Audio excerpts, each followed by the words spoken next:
আসসালামু আলাইকুম, সবাই কেমন আছেন? আশা করি ভালো আছেন।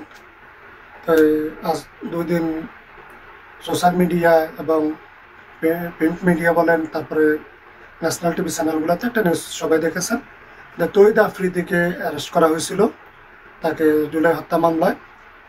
তো তার এই অ্যারেস্ট করাকে অনেকে দেখে মায়া কান্না দেখাচ্ছেন তৌহিদ আফ্রিদির পক্ষে নিয়ে, অনেকের দেখলাম। আবার অনেকে আবার তার যে হিস্ট্রিগুলা তুলে ধরতেছেন। তো এই তৌহিদ আফ্রিদির সবচেয়ে কাছের সবচেয়ে ঘনিষ্ঠ যে ছিল রাহি, তার মুখ থেকে শুনেন তৌহিদ আফ্রিদি কত বড় মানে সন্ত্রাস ছিলেন, বিশেষ করে ইউটিউব এবং মিডিয়া জগতে কত বড় সে সন্ত্রাস ছিলেন এবং গডফাদার ছিলেন।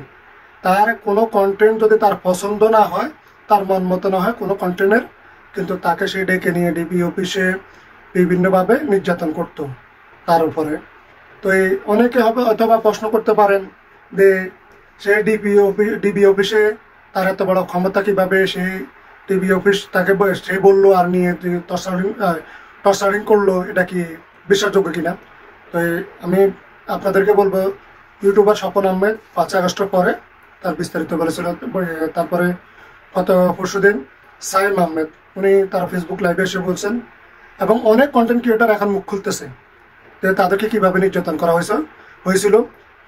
তৌহিদ আফ্রিদি এই পাওয়ারগুলা খাটাতো হাউন আঙ্কেলরে দিয়ে। তাদের তৌহিদ আফ্রিদির বাপের অবৈধ অনেক সম্পদ, অনেক টাকা পয়সা ছিল, ক্ষমতা ছিল, এবং সেই ক্ষমতা জোরে মাই টিভিটাও তারা দখল করে নিয়েছে। এটা অনেকে জানেন, হয়তোবা অনেকে জানেও না, জানার বানে আছেন, যেহেতু উনি সরাসরি দোষী ছিলেন। মাই টিভি অন্য একজনের মালিকানাধীন ছিল, তিনি ওই মাই টিভিতে কর্মরত ছিলেন, কিন্তু কৌশলে মাই টিভিটা নিয়ে গেছেন। তো এই যাই হোক, সর্বশেষ কথা হলো রায়ের মুখ থেকে শুনুন তৌহিদ আফ্রিদি কত বড় মানে সন্ত্রাস ছিলেন। তার তৌহিদ আফ্রিদির ডাঙ্গা ছিল তখন রাহি ফোন দিয়ে কয় ওই যে সরকারের যে ইয়েগুলা ভাঙচুর গইছে, মেট্রো রেল এগুলা নিয়ে একটা ভিডিও বানাইতে হইব। এ কথা বলে আমারে বলতে যে তোলাই ভাইয়া কিছু টাকা পাঠাইতেছি, তো হে তো যেটা বলে আমরা তো ভয় পাই। আমি কিন্তু হেরে বাঘের মতো ডরাই।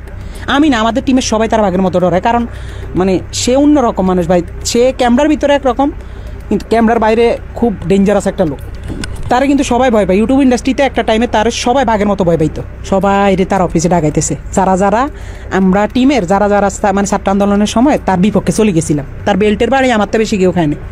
তো বেল্ট খুইলা আমার কুত্তার মতো পিড়াইতো।